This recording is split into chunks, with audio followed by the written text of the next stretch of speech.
Jangan sampai Rasulullah tak mengaku kita sebagai umat Nabi SAW. Jangan bagi balu Nabi. Kenapa? Bila mana kita dibuka dengan peluang untuk kita berinfak di jalan Allah SWT, kita tak ambil peluang itu, kerana Nabi sangat menggalakkan para sahabat dan umatnya untuk berinfak di jalan Allah Subhanahu wa taala. Jadi alhamdulillah tuan-tuan, kita berada di belakang kita adalah makam baginda Nabi sallallahu alaihi wasallam. Allahumma salli ala sayyidina Muhammad. Assalamu alayka ya Nabi Allah. Assalamu alayka ya Rasulullah. Assalamu alayka ya ayuhan Nabi wa rahmatullahi wa barakatuh.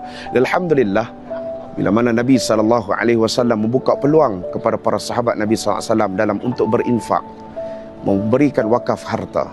Sahabat berebut, di antaranya Sayyidina Abu Bakar As-Siddiq dan Sayyidina Umar Al-Khattab, berebut untuk menginfakkan sebahagian daripada harta yang mereka ada.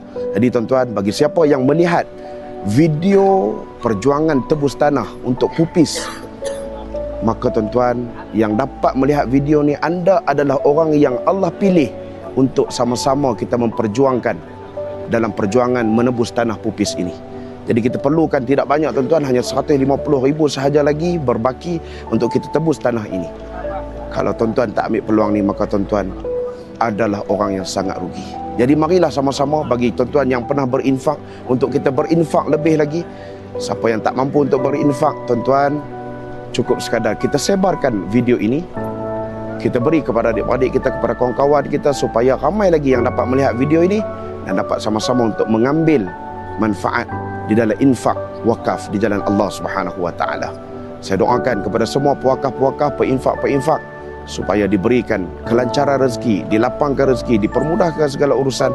Akhirnya kita mengharapkan Allah masukkan kita ke dalam syurga Allah Subhanahu wa taala. Jadi jangan lupa untuk tekan link di bawah, scan QR untuk dapatkan bagaimana cara untuk kita berinfak bagi perjuangan menebus tanah untuk pupis ini. Tuan-tuan, jangan malukan Rasulullah sallallahu alaihi wasallam.